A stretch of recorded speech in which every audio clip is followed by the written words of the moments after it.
Good morning, Liberty. We are live. It is Monday morning, November the 19th, 2018. My name is Michael Boldin, broadcasting to you live as we do every Monday, Wednesday, Friday, 9:30 a.m. Pacific time from here in Los Angeles and downtown in my home and home studio and office here on the West Coast. I appreciate you tuning in. Hi to Aviator Tom and Scouse Jack and Woodsider and everyone else who is watching on the YouTube live stream.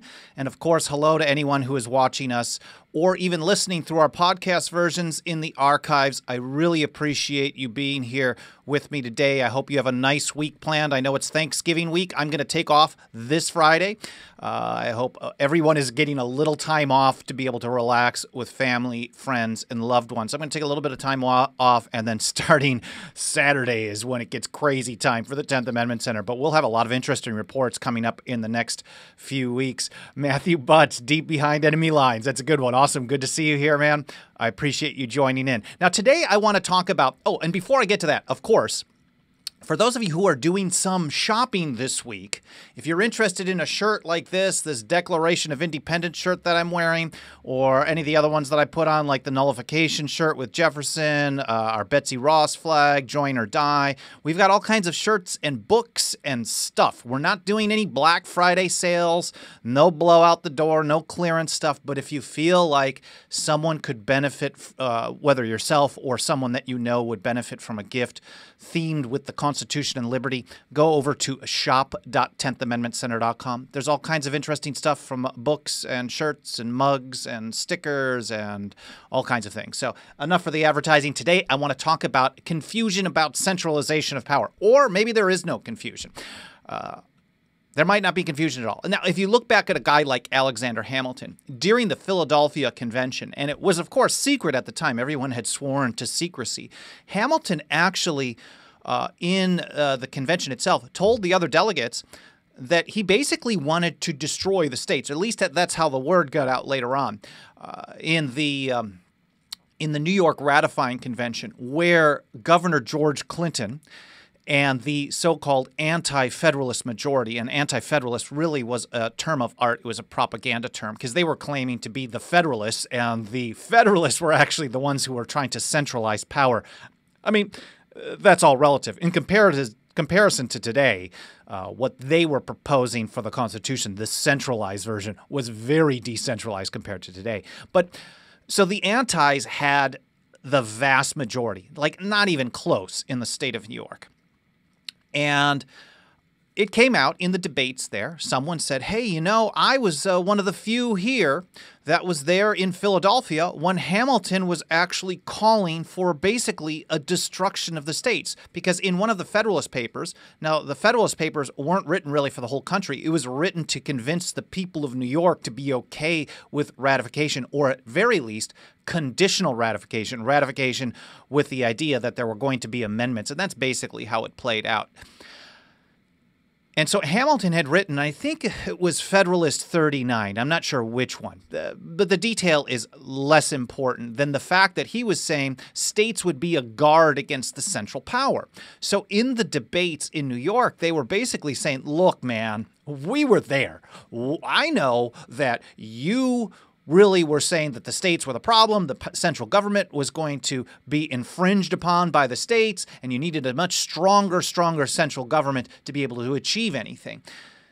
And in fact, the quote was, when there was a debate, Hamilton was basically saying, you're slandering me. And so one of the guys who was like a stenographer, a shorthand person at the debates, came in and testified and said, well, he didn't maybe say that he totally wanted to destroy the states, but he wanted to turn them into mere corporations. So Hamilton really wanted the states to be political subdivisions of the national or central government, to basically just do the bidding of the central government. In fact, as we know, James Madison, Edmund Randolph, and others supported what was called the Virginia Plan, which would have given the national government a veto power over any act of the state government. Instead, they settle on the Supremacy Clause, which authorized the federal government to exercise, to be supreme in those things that were delegated to it in the Constitution, in pursuance of the Constitution. Now, this is just background. It's kind of just a short version, that there's always been people who believe that the states are the problem and the federal government is going to solve the problem of the unruly states.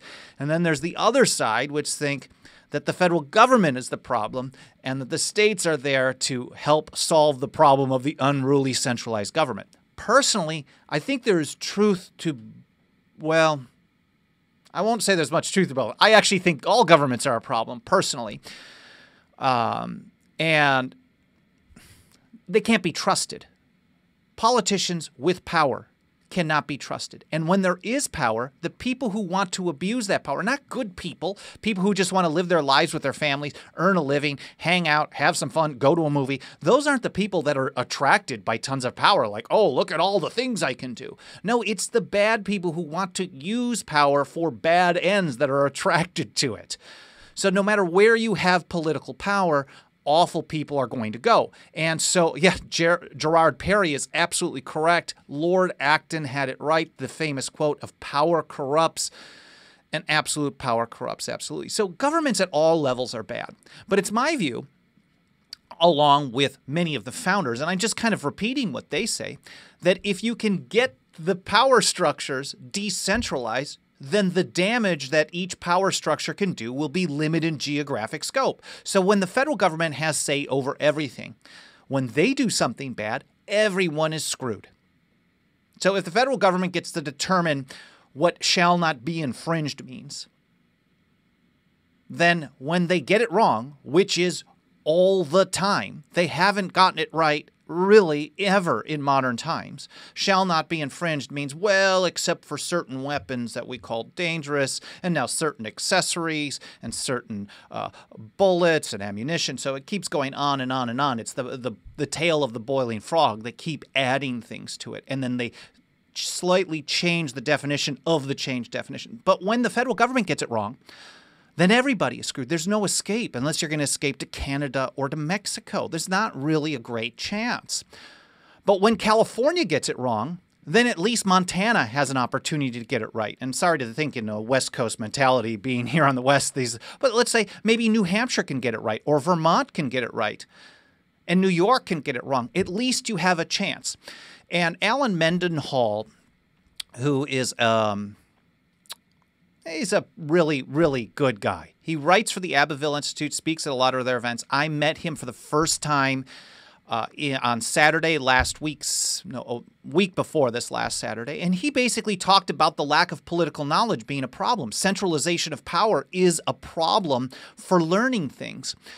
No one can actually learn what's good or bad when you have a one-size-fits-all solution that's kind of half in this camp and half in that camp. But if you can test things out and you have California do something bad on one thing and then New Hampshire do something good on the same thing, then people can learn. And maybe some people like the bad outcome and some people like the good outcome. At least you have a chance to learn what works and what doesn't. And I made the argument in an interview with Jeff Deist of the Mises Institute. I was a guest for Mises Weekends last weekend. I made the case that I actually want to, even living in California and opposed to government-controlled healthcare, I'd love to see California move forward. Just there's something about it strategically. California move forward with a single-payer health plan that the new governor has been pushing for a long time, that people previously, they introduced a bill last session called SB 562 to create a single-payer health program. But the cost, the price tag, what is it, like $400 billion, some insane amount of money. But the only way that I think a lot of the other socialists and some of the smaller states are going to learn that this type of thing causes an economic collapse is to put it into practice in a big economy. So there is something to be said for at least we're not going to convince everybody that this stuff is bad until they see it happen. Now, I am rambling on this. This is kind of a different topic. I just really wanted to kind of set the stage how some people have always looked, and if you even go back to the founding time, always looked as the states as something that had to be held in check by the federal government, and then vice versa. Oh, I'm hitting my gear. Vice versa. So sometimes when you hear this type of thing today, you can actually trace it all the way back to the Hamiltonian view. And the ACLU is someone that I see do this, an organization that I see do this pretty regularly. Over the weekend, they posted a tweet. Actually, it was just yesterday. And their tweet, if you can see it here on the video, is this: Jeff Sessions' last move as Attorney General was issuing a policy that practically eliminates federal oversight of state and local law enforcement agencies. And they linked to an article that they had published about a week prior. Before resigning, Jeff Sessions handcuffed the Justice Department's ability to protect people in the states from bad state policies, and on and on and on. In other words, the implication here is that Jeff Sessions is bad, which I agree with. The guy's horrible, has no respect for the 10th Amendment, no respect for the Constitution. But on this, the ACLU is saying, oh, well, we want more federal power in this, and he's bad because he wants less federal power, which is an unusually... I don't know what his motivation was, but the outcome is you really don't want, under the Constitution, you don't want a centralized power structure overseeing local police departments. Now, the ACLU is flip-flopping back and forth on this, and I just dug through some recent tweets over the past week or so, and I found them going all over the place. So just 2 days earlier, they posted this: reminder, Congress doesn't have to give President Trump a dime for his border wall obsession. It's their job to rein in DHS's wasteful and immoral spending, not indulge it. In other words, don't trust the federal government. We have to cut back on federal power because federal power is dangerous. 2 days earlier. And another tweet. Also, 2 days prior to that, we have a right to protest at the White House, whether President Trump likes it or not. In other words, the federal government is dangerous. It is violating our viewpoints. It is going against what we believe is liberty. That's what the ACLU says. They also say on the 9th, there is every indication that Jeff Sessions' acting successor, Matthew G. Whitaker, was selected precisely because he will do Trump's bidding in obstructing the Mueller investigation. Now, whether you believe or agree with the ACLU's views or not, I think it's a great example of how you can speak out of both sides of the same mouth at the same time. They are repeatedly saying, over and over and over, the Trump administration is evil. It's dangerous. It's acting against your rights. It's acting against your civil liberties. Over and over and over. But at the same time, they have this mentality that they want the Department of Justice, which is being headed by this guy, Matthew Whitaker, who they say is a problem, who they say is a partisan hack, basically, who is there only to obstruct an investigation. So he's unconstitutional, illegal. Why would you want him in the first place to be in charge of local police departments? That, I think, is a mentality that a lot of people, and I find this on all sides of the political spectrum, a mentality that people cannot get past. They keep looking to Washington, D.C. for solutions, even in situations where the people who are going to implement them are going to be awful. Now, maybe ACLU, because they've turned more into a political lobbying organization rather than an organization that would most of the time defend people on specific, narrow, liberty-based issues, no matter what side of the political spectrum is. Now, Thaddeus Russell, my friend who does a great podcast, the Thaddeus Unregistered podcast, which you should check out, he's been hammering on ACLU. And this is a guy who comes from the far left in his upbringing, radical, like Marxist left, and was brought up believing in the ACLU. And now he's seen them turn into this political organization that will actually, and he's been talking about how they will oftentimes now look at your political viewpoint before they decide whether or not they're going to defend you. I'm not sure if that's correct or not. I've had good interactions personally with ACLU. They defended Mike Meharry in court in Kentucky against the state, against the Lexington Police Department that wanted to pressure him into backing down on open records requests on their surveillance activity, which is funded by Washington, D.C. So they've done good things. They continue to do some good things, but they're clearly confused by what's going on here. They keep talking about how Trump is dangerous. And whether you agree with that or not, if I thought Walmart was dangerous, I wouldn't want Walmart. If I would spend all my time tweeting and putting articles about how Walmart is destroying the world, destroying the environment, destroying the economy, My first choice when I had a problem with something wouldn't be to call Walmart to fix it because I don't trust them. I think they're dangerous. So at the same time that they're calling the successor Matthew Whitaker, a guy who is just there to obstruct an investigation, a supposedly legal investigation, they want that same guy to be conducting oversight of state and local police. Now let's look at their article real quickly here. And of course, I want to say hi to everybody over in the chat. Lots of great stuff from Gerard Perry, Matt Hugh. They're sociopaths, of course, dragged to power. Ward Lawrence, Stephen Jernigan, greetings from Boise. Awesome. Awesome. It's been a while since I've been up to Idaho. Panics. Always nice to see a stream chat that is not choked with leftist or alt-right crazies. I mean, as we grow, we'll eventually get those, but it'll make it more fun when we as a team can kind of hammer on them, and I'll poke fun at them. So if you guys see some craziness like that, just say, hey, Boldin, check this out, and maybe we'll make fun of them right on the stream. I mean, because sometimes a little bit of laughter is good when people I mean, we'd like people to be educated. And if someone wants to spend time and tell us how stupid we are, we'll talk about it. We can maybe engage as long as they don't just hijack, because I think that's the problem with a lot of these comment streams that are that are really kind of just infested with these types of viewpoints. They're doing it to hijack you, to pull you away from the talking point. And today's talking point, which is I'm pulling myself away from, is really about a confusion about centralization of power. If you really believe that all of these actors are bad in Washington, D.C., you're only, and I can't understand what they're thinking about. Are they thinking that maybe their political activism is going to guarantee them a Democrat victory and then the Democrats are going to be good? And then that's kind of what I see in their article. So here we go. In his final move as Attorney General, Jeff Sessions on Wednesday, so this was November 9th, it's a little over a week ago, Jeff Sessions issued a new policy that all but eliminates federal oversight of state and local law enforcement agencies that engage in unconstitutional and unlawful policing. His decision to sabotage the legal instruments of federal civil rights enforcement is going to harm people and communities of color for years to come. Of course, they make it a race issue. The new policy sets unprecedented barriers for Justice Department attorneys to negotiate consent decrees. These are basically agreements with local law enforcement to go through basically oversight.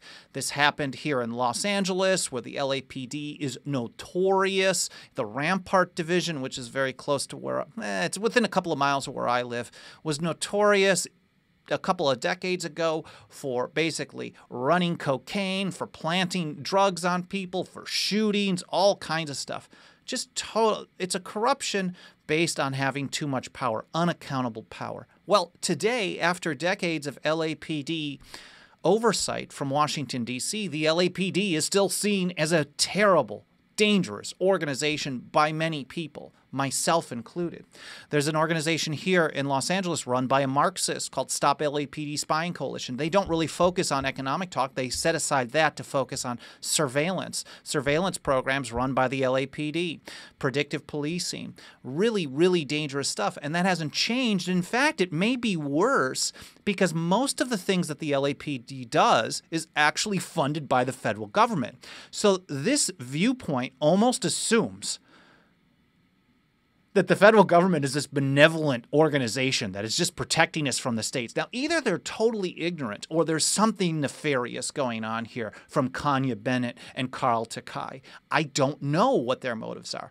Could they be really just totally clueless on the fact that all the surveillance gear that is passed around to law enforcement agencies around the country, that is used, and many people will talk about in big cities like here in LA, how it is used to target communities of color. Driving while black is the old joke. And in many places that has been shown to be a real thing that people are afraid of because police have oftentimes targeted people. But that's not... The problem is when they have tons of equipment, federal militarization of police, like military-style equipment, surveillance equipment, stingray devices, license plate readers. These are generally funded by federal grants from the Department of Homeland Security or the FBI itself. So when they use these things and they're violating everyone's rights or they're conducting asset forfeiture through the federal equitable sharing program, these are not only funded by but encouraged by the federal government. In the case of stingrays, these are these little devices about this big.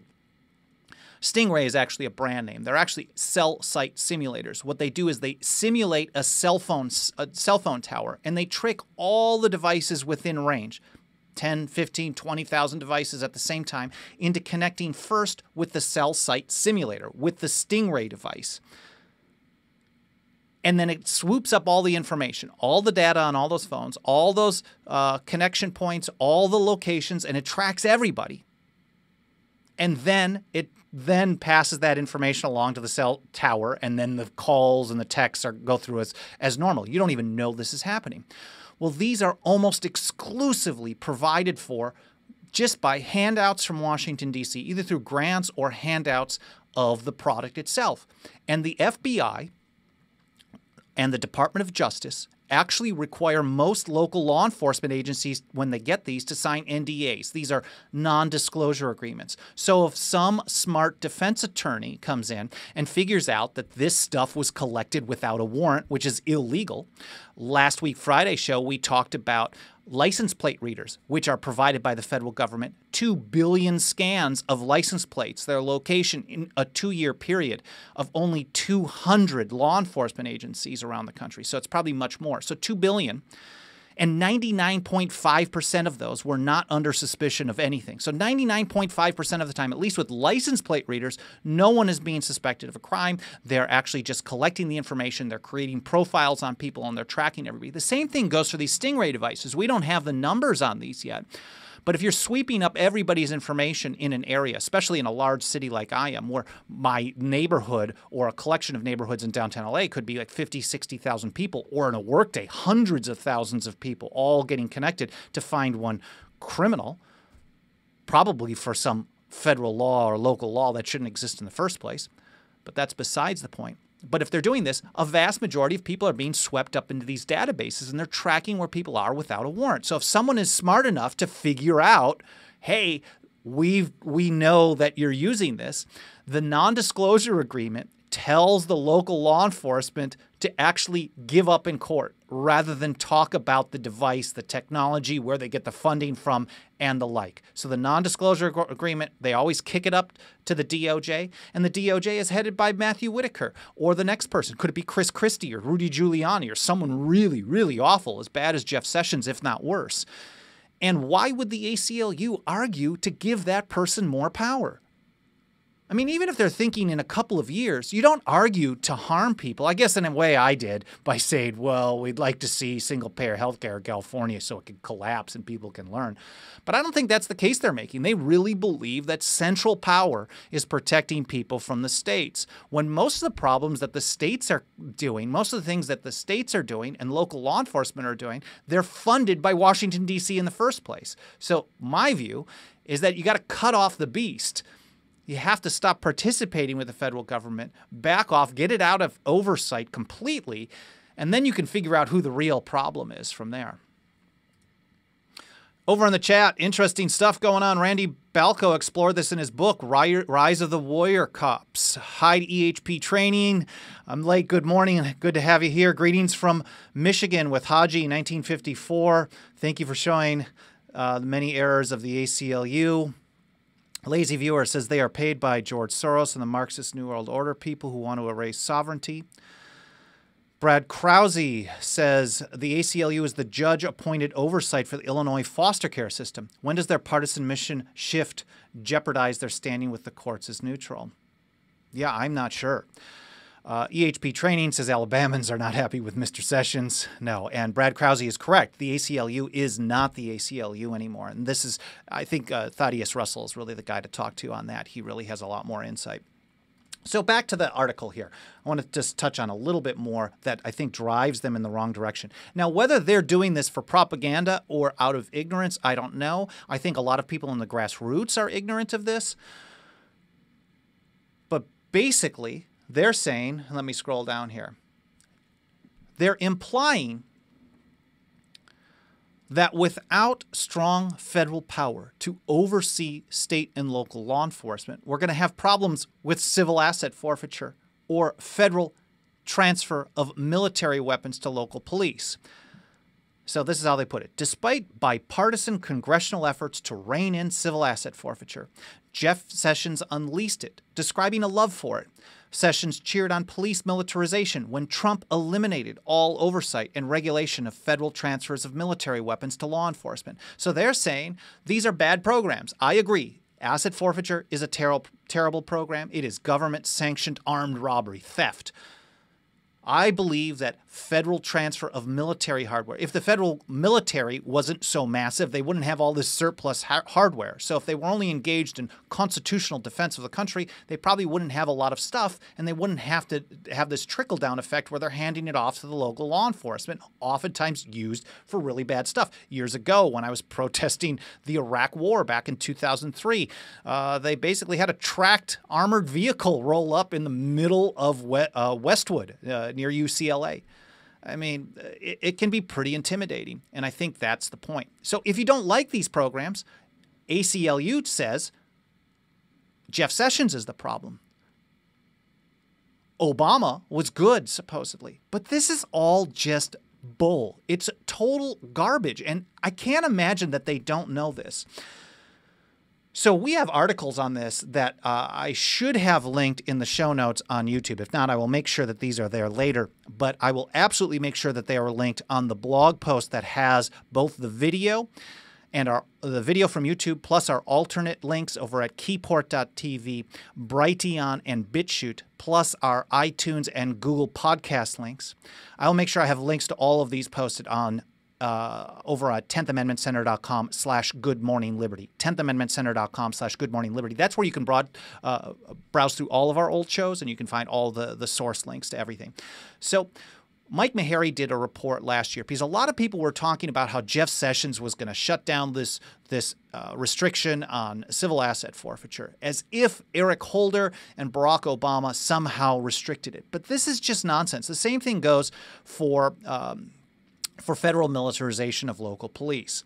So basically, in 2015, Holder issued a directive limiting federal adoption. That's the equitable sharing program, where states, even if they have restrictions on asset forfeiture, local law enforcement will just call up a federal agency and say, hey, well, we can't do this forfeiture under state law. Can we come up with a federal law to do this under? And the feds will say, yeah, and then give the states 80% of the proceeds of the forfeiture. So they're just doing an end run around local restrictions. Here's an example of how the federal government centralization of power is a greater problem. So supposedly Holder limited this, but just that December, and everyone ignored the fact that they were talking about this being a temporary issue. They were temporarily cutting back on these equitable sharing transfers.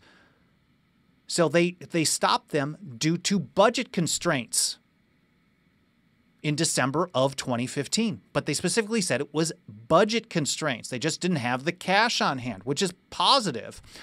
But in early 2016, the DOJ resumed the payments. The new DOJ order reiterates full support for adoption, directs federal law enforcement agencies to aggressively utilize it, and sets the stage to expand it in the future. So the viewpoint that ACLU and many on the left are saying is that Eric Holder and Barack Obama stopped asset forfeiture on the federal level, were opposed to it, and then Jeff Sessions came in and made it worse. Well, Jeff Sessions has been garbage on this. Donald Trump is bad on asset forfeiture. They both have been horrible. And I don't know what Whitaker is going to be like. Who knows? He's probably only going to be there a short time. But in general, there's been no one in Washington, D.C. that's good on this. So they take this view that it's Obama good, Trump bad. But the fact of the matter is Obama only stopped because they ran out of cash, and then just months later they restarted the same program. Everybody ignored that and then claims that it was Trump that undermined it. Trump is just taking what Obama left him and continuing it. And that's not to say that Trump and Sessions are good on this. They're horrible, and they want it to be worse than it is. But the viewpoint that giving federal oversight in the hopes that Democrats are going to come back and fix it is absurd, because the so-called peace president and all these great people that were in just before really, really ramped things up. And the same thing goes for police militarization. The 1033 program from the Pentagon is the most known, where they transfer military hardware to local law enforcement. So there was an executive order from the Obama administration that was going to stop this, and everybody talked about how Obama was stopping the 1033 militarization in the wake of Ferguson, for example, in Missouri. So here's how Mike reported on that one as well. He says, the Obama executive order was largely window dressing and left the 1033 program effectively intact. Most of the items on the prohibited list had been previously banned or were rarely transferred through federal surplus programs. So Obama came out with this executive order to claim that he was going to end the program. But what he did was he banned things that were already banned or never being transferred or rarely being transferred. So he did absolutely nothing. It was a PR stunt.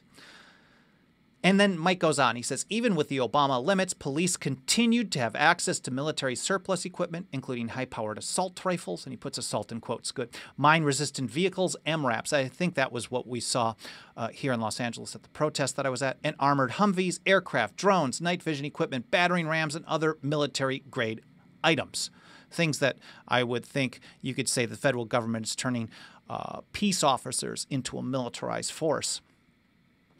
Whether you agree with that assessment or not is really not the point that I'm trying to make here more than anything. And the point that I'm getting at is that the ACLU, again, is saying if you want to stop federal militarization, then you need more centralized power. But the federal militarization program is a federal program. Obama didn't stop it. They're either ignoring this or they're just repeating the propaganda so people believe that Democrats are the solution. And I tend to think it's more the latter, because that in conjunction with their views on marijuana enforcement supposedly going away under Obama, when Obama conducted more raids in his first 4 years than Bush and Clinton combined in 12 years. So on marijuana enforcement, asset forfeiture, police militarization, they probably have the same view on bombing. When Obama dropped 100,000 bombs in 8 years, and George Bush, who was one of the worst in modern times, dropped 70,000. So George Bush was bad, and then Obama was even worse, but everyone wants to talk about him as this peaceful guy, limiting federal power in all these various areas and protecting civil rights. Absolutely horrible. It's a misdirection. It creates, if you have the wrong foundation, then your solution's going to be bad. So if your foundation starts out with Obama good or Obama better, Trump bad, then your solution is going to be, well, we just need the right people in office. And that is proving to be incorrect more and more and more. So I hope you found this interesting.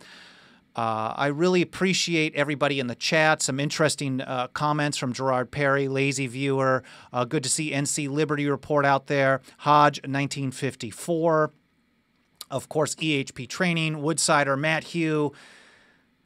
Man, lots of awesome people joining, and I really, really appreciate you watching today. I will only be here on Wednesday morning, 9:30 a.m. Pacific time, taking off Friday. I hope everyone has a wonderful Thanksgiving and a Thanksgiving weekend. And then, of course, back next week, Monday, Wednesday, Friday, 9:30 a.m. Pacific time. Let me see if I can pull up a quick quote of the day. I had an interesting one. I'm pulling up this old...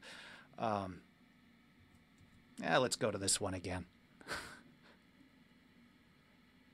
A good one from Thomas Jefferson.